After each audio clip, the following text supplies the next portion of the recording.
नमस्कार दोस्तों, OCN network में आपका स्वागत है। मैं हूं ओमकार चौधरी। बाबा रामदास जी का स्वागत कर लेते हैं, जुड़ गए हैं। बाबा जी, बहुत स्वागत है आपका। नमस्कार। जय श्री राम, हर हर महादेव।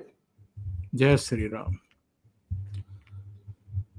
एक कहावत है कि जब कोई जहाज डूब रहा होता है तो सबसे पहले चूहे कूद करके भागने लगते हैं, मतलब कायर भागने लगते हैं।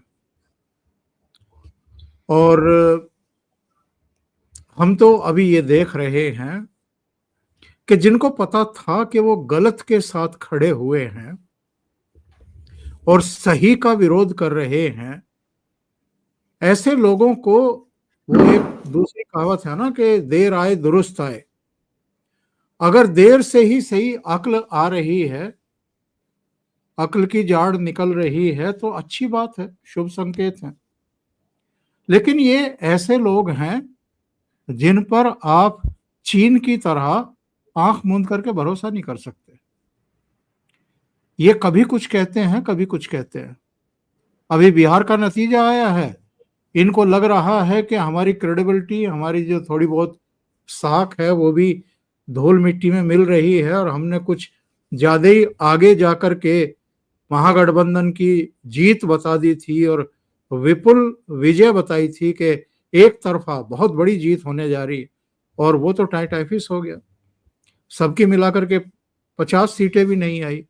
तो अब मुंह छिपाने के लिए जगह नहीं बच रही है, तो फेस सेविंग के लिए सुर बदल लिया।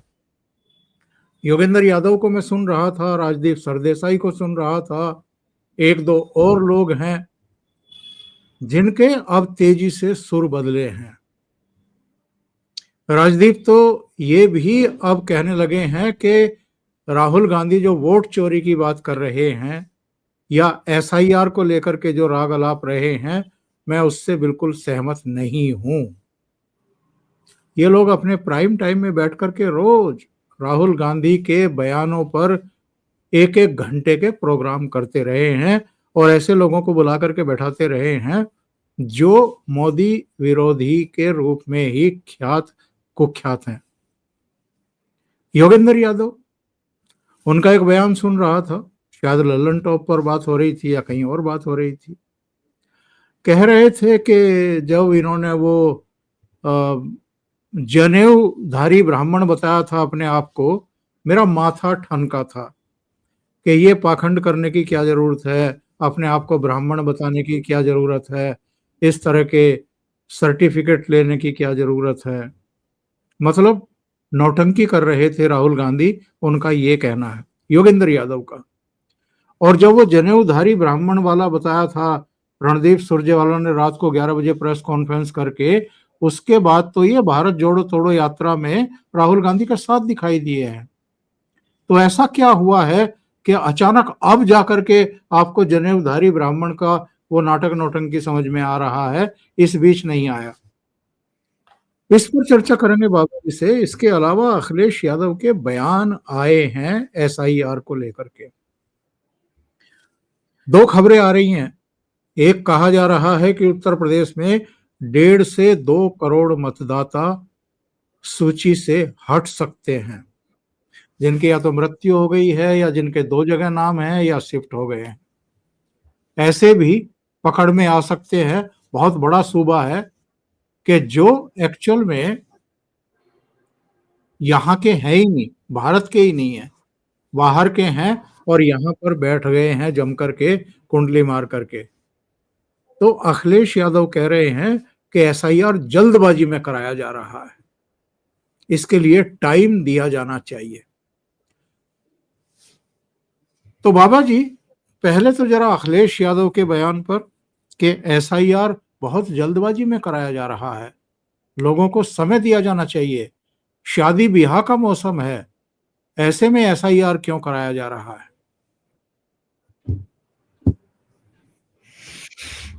सर, एसआईआर का नतीजा अखिलेश जी ने बिहार में देख लिया और इतनी सी बात नहीं है। उन्होंने ये भी देख लिया है कि ये राजनीति आज तक कर रहे थे, सो कॉल्ड इनकी सामाजिक न्याय की राजनीति या इनकी जातिवादी राजनीति, या वो जो वीएन भट्ट साहब बोलते हैं ना कि वो इनका वोट का एक अक्षय पात्र इन जातिवादी राजनीति के कारण हमेशा भरा रहता था। बिहार में इन्होंने ये देख लिया कि ये खाली हो रहा है अब, और एसआईआर से इनको सीधे सीधे 5 से 10% वोट की चपत लगने जा रही है। तो सर, उनका डरना, उनका चीखना चिल्लाना स्वाभाविक है। दूसरी कि अखिलेश यादव के सामने भी ठीक वही समस्या है जो राहुल गांधी के सामने है, या जो पूरे एनडीए अलायंस के सामने है, कि वो कोई मुद्दा न मोदी जी के खिलाफ और न यूपी में योगी जी के खिलाफ, ये दोनों लोग उनके खिलाफ कोई मुद्दा ही नहीं ढूंढ पाए, और फिर अनर्गल बातें करके, अनर्गल आरोप लगा के, झूठे फर्जी मुद्दे उठा के ये राजनीति करना चाहते हैं, झूठे फर्जी मुद्दों के बल पे चुनाव लड़ना चाहते हैं। अच्छा, इन्होंने ये भी देख लिया कि यार ये फर्जी मुद्दे भी हर नहीं चलते। एक बार 2024 के लोकसभा चुनाव में तो चल भी गया था थोड़ा बहुत, अब की बार नहीं चलेगा। तो सर, इनका डरना रोना स्वाभाविक है। और ये एक चीज और देखिए कि ये कितना ही एसआईआर का विरोध करें, एसआईआर तो होगा। अच्छा, दूसरी बात है सर, अगर एसआईआर में कोई गड़बड़ी धांधली होती तो शायद इनके विरोध से रुक भी जाती।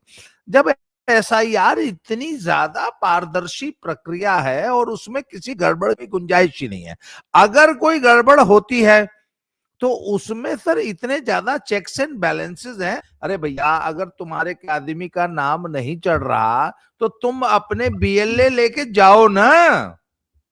बिल्कुल। अगर तुमको लगता है गांव में 10 आदमियों का नाम कट गया है तो आप उसके लिए आपको रेमेडी दे रखी है, फॉर्म भरिए, उनवाइए।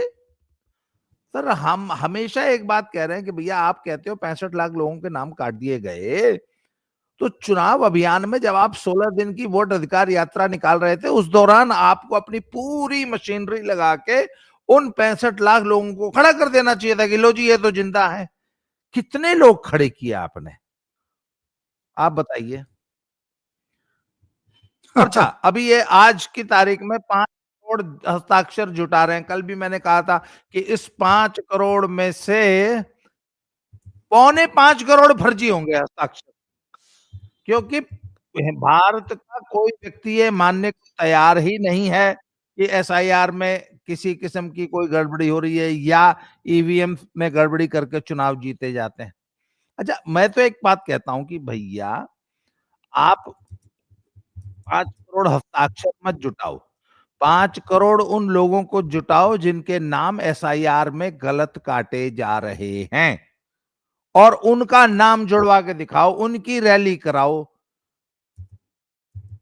अभी मैं एक बात बोलूं, बोले जी 24 लाख लोगों के नाम गलत कट गए इसलिए क्योंकि वो किसी एक जाति विशेष के थे, एक धर्म विशेष के थे, एक पार्टी विशेष के वोटर थे। अरे भैया, तो उनकी उनकी परेड कराते ना, उनको लेके सही। पूरे बिहार घुमाते, उसका वेरिफिकेशन कराते, उनको लेके दिल्ली तक घुमाते, उनको लेके इंटरनेशनल प्रेस तक घुमाते, बीबीसी के सामने उनकी परेड कराते, वॉशिंगटन पोस्ट के सामने परेड कराते कि ये देखो जी, ये आदमी जिंदा है, और इनको जबरदस्ती नाम काट दिया गया है। एक भी तो आप एक सिंगल व्यक्ति प्रस्तुत नहीं कर पाए। करते रहिए एसआईआर का विरोध। सर, यही यही चैलेंज अखिलेश के सामने भी है। भैया, अगर एसआईआर में धांधली हो रही है तो आप अपने इतने सारे कार्यकर्ता हैं जो दिन रात सड़क पर उत्पात मचाते हैं, हर गांव में 10-20 कार्यकर्ता हैं, लगाओ उनको ड्यूटी पे। अगर आपका किसान, आपका वोटर धान काट रहा है, धान पछोर रहा है, धान पीट रहा है, तो तुम्हारे कार्यकर्ता क्या कर रहे हैं? इसका मतलब तुम्हारे पास कार्यकर्ता भी नहीं है। ये कहते हैं कि साहब पता नहीं कितने लाख वोटरों को गाड़ी में भर के ले आए, एक औरत 22 जगह वोट डाल रही थी। अरे भैया, तुम्हारे बूथ के तुम्हारे जो एजेंट होते हैं क्या कर रहे थे? अगर वोट चोरी हुई तो किसी व्यक्ति ने की होगी ना। अरे सीसीटीवी चुनाव आयोग का नहीं चला, तुम्हारे पास तो फोन था। जब एक औरत घूम के 22 जगह वोट डाल रही थी ब्राजील वाली मॉडल, तो तुम उन 22 जगह तुम ने अपने फोन से रिकॉर्डिंग कर लेते कि ये लो तो जी ब्राजील वाली मॉडल ये 22 वोट डाल गई। बिल्कुल। और सर सबसे बड़ा सवाल, अगर तुम्हारे पास इतने ही प्रूफ हैं तो कोर्ट खुले हैं भाई। तुम यहां जो नौटंकी कर रहे हो पब्लिक के सामने, कोर्ट क्यों नहीं जाते? कोर्ट नहीं जाएंगे तो सर पब्लिक भी समझती है कि कोर्ट क्यों नहीं जा रहे। अरे कोई तथ्य होगा तब तो कोर्ट जाएंगे, कोर्ट तो डांट के भगा देगी। अगर कोर्ट जाएंगे तो 3 दिन में पोल खुल जाएगी। अच्छा, यही क्यों विरोध कर रहे हैं अखिलेश यादव, तेजस्वी यादव, ममता बनर्जी? इनके अलावा तो मुझे और कोई विरोध करता हुआ दिखाई देता नहीं। और जो इनका इकोसिस्टम था, अब उसमें भी फूट पड़ गई है। वो भी ये कह रहे हैं कि भाई हमें तो नहीं लग रहा है कि वोट चोरी हो रही है, या एसआईआर का विरोध करने का कोई तर्क संगत इनके पास ऐसा कोई है नहीं कि ये कह सकें कि साहब हम इसलिए विरोध कर रहे हैं।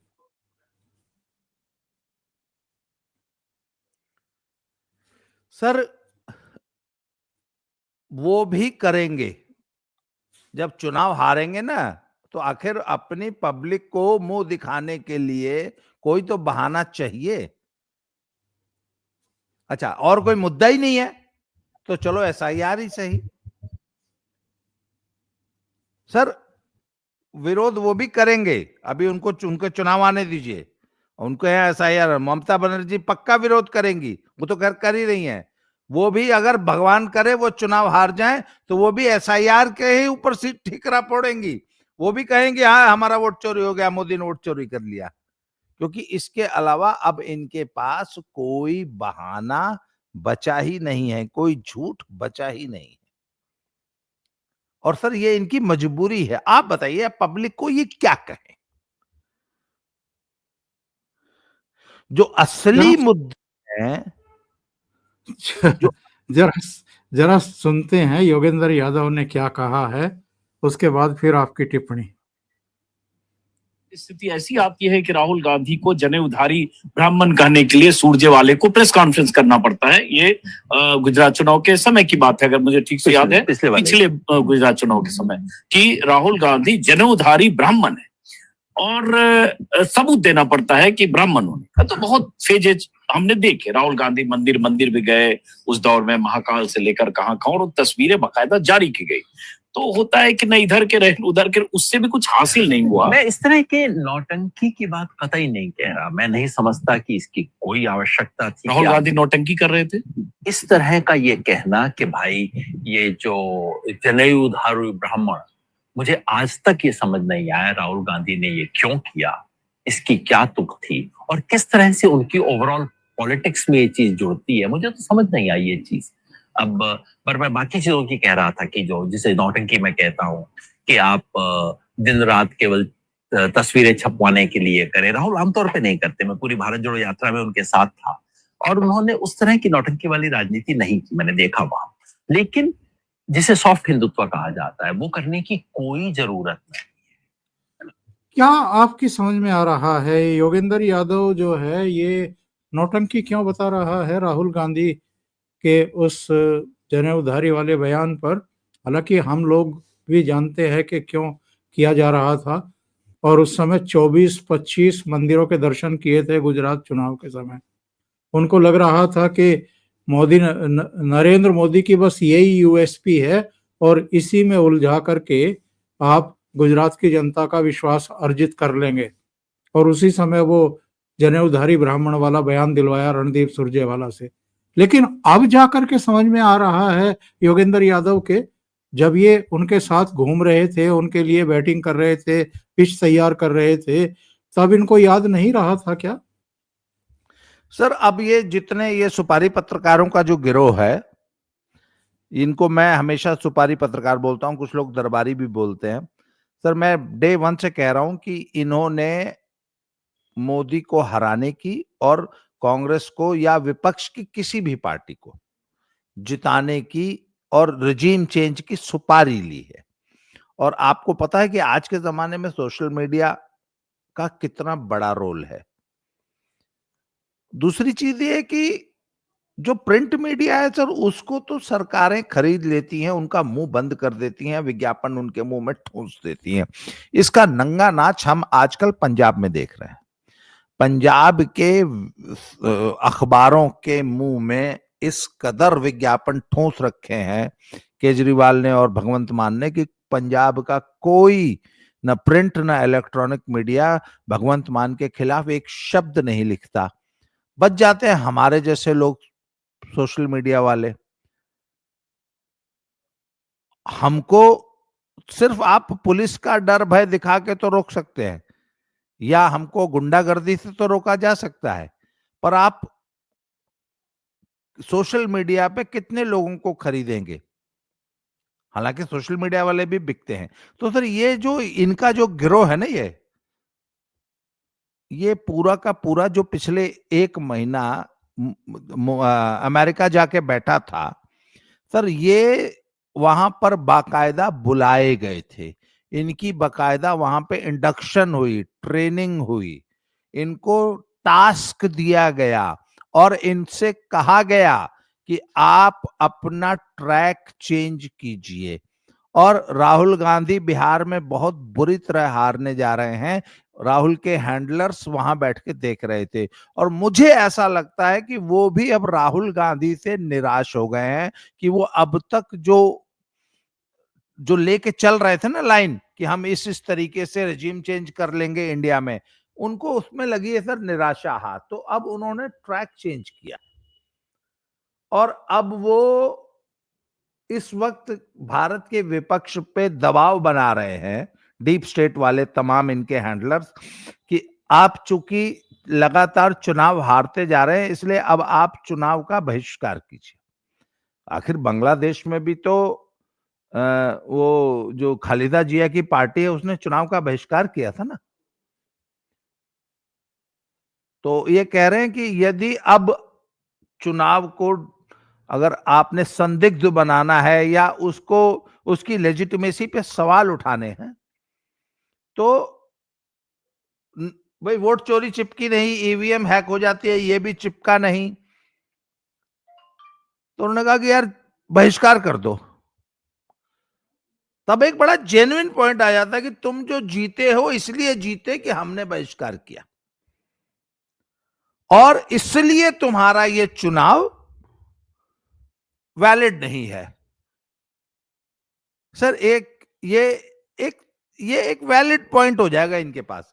मैं आपको बताऊं, कंपटीशन में यदि किसी, जैसे हम लोग जब खेल कूद में भाग लेते हैं तो कंपटीशन करने के लिए मिनिमम 2 खिलाड़ी होने जरूरी हैं किसी भी एंट्री में। अगर सिर्फ एक ही खिलाड़ी पार्टिसिपेट कर रहा है तो उसको गोल्ड नहीं देता, फिर वो कंपटीशन कैंसिल हो जाता है कि there has to be a competition. तो मिनिमम 2 तो होने ही चाहिए। अब बात यह सर कि कोई एक अगर ये बहिष्कार कर भी देंगे तो हमारे यहाँ तो हजारों की संख्या में छोटी छोटी पॉलिटिकल पार्टीज नहीं तो निर्दल तो है ही है, वो भी चुनाव लड़ जाएंगे, सरकार तो फिर जीत के आ जाएगी। पर फिर भी इनके पास कहने के लिए एक चाहे लंगड़ा लूला ही सही एक पॉइंट हो जाएगा कि चूंकि हमने बहिष्कार किया था इसलिए तुम चुनाव जीते हो, इसलिए तुम्हारा चुनाव हम वैलिड नहीं मानते। पर सर बात यह है कि क्या भारत की जनता नेपाल और बांग्लादेश या श्रीलंका की तरह सड़कों पे उतरेगी इन चोरों के कहने पे? सर बात यह है कि नेपाल के जब लोग उतरे तो नेपाल में बड़ा वैलिड पॉइंट था, नेपोटिज्म था, भ्रष्टाचार था। यहां तो नेपोटिज्म पे अगर कभी नेताओं की पिटाई हुई तो सबसे ज्यादा तो कांग्रेस पार्टी के लोग पिटेंगे।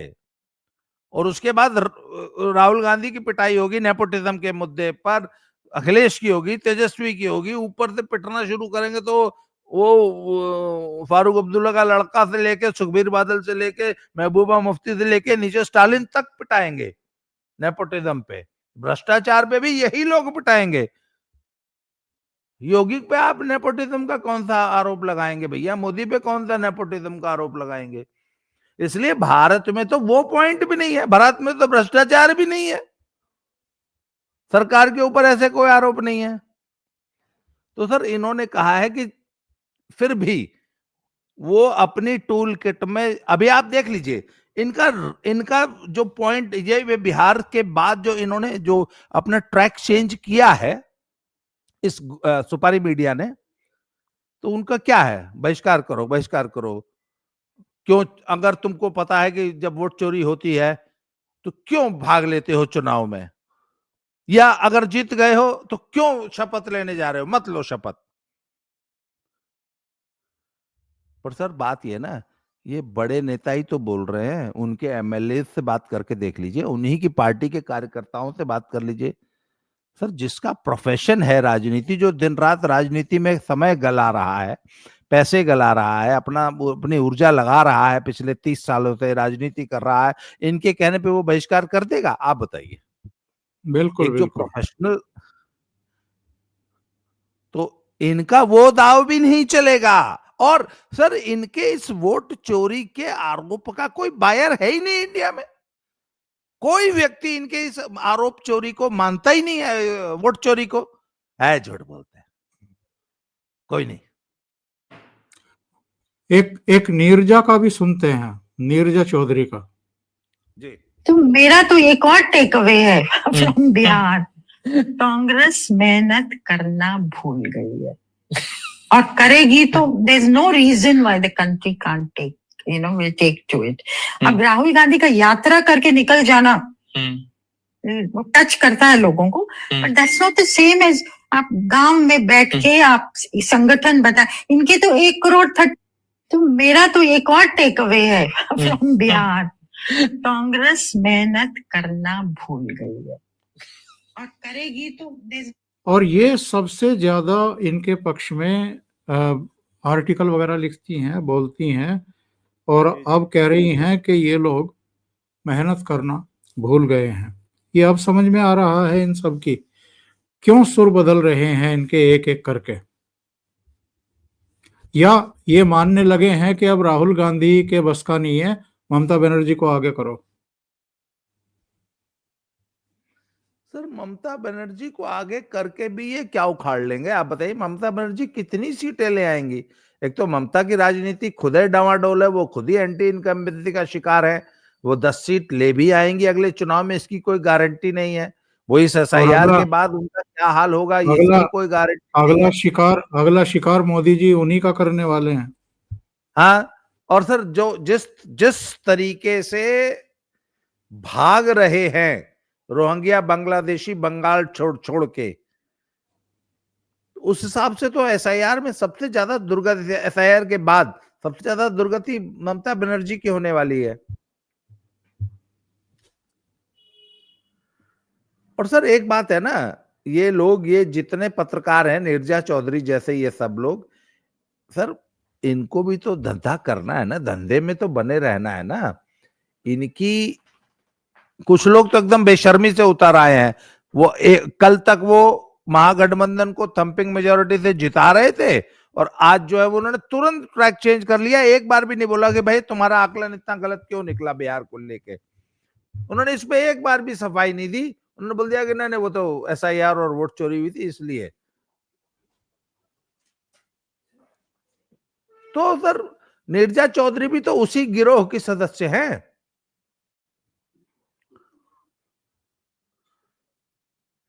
तो नीरजा चौधरी तो, अच्छा वो बंद घड़ी सर कभी तो सही समय बताती ही है। और एक चीज मुझे लगता है सर कि कांग्रेस में भी अब थोड़ी सी बेचैनी है। कांग्रेस भी अंदर अंदर कुछ लोग हैं जो कहते हैं कि कांग्रेस में भी रिजीम चेंज होना चाहिए, कांग्रेस को भी अपना लीडर बदल के देख लेना चाहिए। तो सर अच्छा, एक चीज बताइए, ये जो इकोसिस्टम है इंडिया अलायंस का, इनका राजनीति का जो मूल उद्देश्य है वो है पैसे बनाना। ये जितने लोगों ने खूब दबा के पैसे बनाए हैं, मोदी ने सर वो रास्ते बंद कर दिए इनके। अच्छा, और लंबे लंबे समय तक ये लोग जब सत्ता से दूर हो जाएंगे तो सर ये तो भूखे मर रहे हैं। अभी पीछे अखिलेश का बयान आया था, यार हमारे पास तो पैसे तो है नहीं राजनीति करने के लिए, कल परसों की बात है। कहीं ऐसे उन्होंने औपचारिक बातचीत में बोला कि पैसे नहीं है हमारे पास राजनीति करने के लिए, ये लोग तो संपन्न लोग हैं। सर 10 साल में इनकी पोल खुल गई। घर बेच के सर ये राजनीति थोड़ी ना करेंगे। पहले ये टिकटें बेच लिया करते थे, अब तो इनके पास तो टिकटें बेचने वाला भी, तो पहले तो इनकी टिकटें 10-10, 20-20, 30-30 करोड़ की बिकती थी। अब तो इनकी टिकटें भी नहीं बिक रही, अब तो इनकी टिकट लेने वाले भी 2 करोड़ नहीं देके राजी इनको। और सर इनकी जो बेचैनी है ना, ये हर चीज को 40% के रूप में देखते थे। अगर इनके सामने जब बात आती होगी, यार 1 लाख करोड़ का प्रोजेक्ट आ गया, तो ये कहते हैं अरे यार अगर हमारी सरकार होती तो 40,000 करोड़ इसमें से हम बना लेते। सर अखिलेश यादव ने जो बनाए थे, जितने भी एक्सप्रेसवेज बनाए, आखिर आपको ध्यान होगा पूर्वांचल एक्सप्रेसवे का टेंडर योगी जी ने वर्क ऑर्डर रिलीज हो गए थे, उसको कैंसिल किया था कि नहीं रीटेंडरिंग करो, और जब रीटेंडरिंग हुई तो 10% कम में फिर से टेंडर पड़े थे। तो कितने मोटे पैसे बनाए हैं सर इन लोगों ने। अब वो सारी कमाई इनकी रुक गई मोदी जी के सत्ता में आ जाने से, और आगे कोई संभावना ही नहीं नजर आ रही। कांग्रेस की जो कंगाली आजकल चल रही है, जो बदहाली है, जहर खाने के पैसे नहीं बेचारों के पास, और कब तक विदेशी फंडिंग पे सरवाइव करेंगे। लोकल सोर्स ऑफ इनकम तो चाहिए ना। लेकिन ऐश में कोई कमी नहीं उनकी, अभी भी चार्टर प्लेन से उड़ते हैं साहब। सर अपनी व्यक्तिगत ऐश तो उनकी चल रही है, पर पार्टी नहीं चला पा रहे ना, पार्टी के पास फंड्स की कमी है, इसीलिए चुनाव नहीं लड़ पा रहे कायदे से। बिल्कुल, बहुत बुरा हाल है इस समय विपक्ष का। समझ में नहीं आ रहा है उनके। 1 दिसंबर से संसद का शीतकालीन सत्र शुरू होने वाला है, सबकी निगाहें उस पर भी रहेंगी।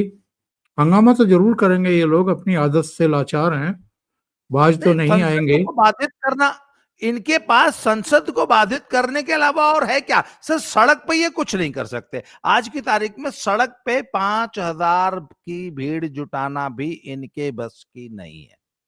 मैंने इनकी यात्रा कवर की थी सर, 100 आदमी भी कांग्रेसी नहीं होते थे वोट अधिकार यात्रा में, वो सब तेजस्वी यादव के लोगों द्वारा जुटाई गई भीड़ थी।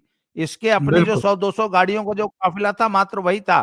5,000 लोग ये एट अ टाइम नहीं जुटा सकते हैं। तो संसद में हंगामा कर सकते हैं? संसद में हंगामा करने के लिए तो 30-40 ही लोग चाहिए होते हैं, वो है इनके पास। बिल्कुल सही कह रहे हैं। बहुत बहुत धन्यवाद बाबा जी जुड़ने के लिए और महत्वपूर्ण मुद्दों पर चर्चा करने के लिए। आपसे संपर्क बना रहेगा। Thank you so much. Thank you sir. और दर्शकों से भी निवेदन है, आपको अगर ये प्रोग्राम अच्छा लगा है तो आप लाइक करें, फॉरवर्ड करें वीडियो को, और इसके साथ साथ आप चैनल को सब्सक्राइब भी करें। बाबा जी का भी चैनल है स्लो जिंदगी और बाबा की खरी खोटी, उसको भी आप सब्सक्राइब जरूर करें। बहुत बहुत धन्यवाद। Thank you so much. नमस्कार।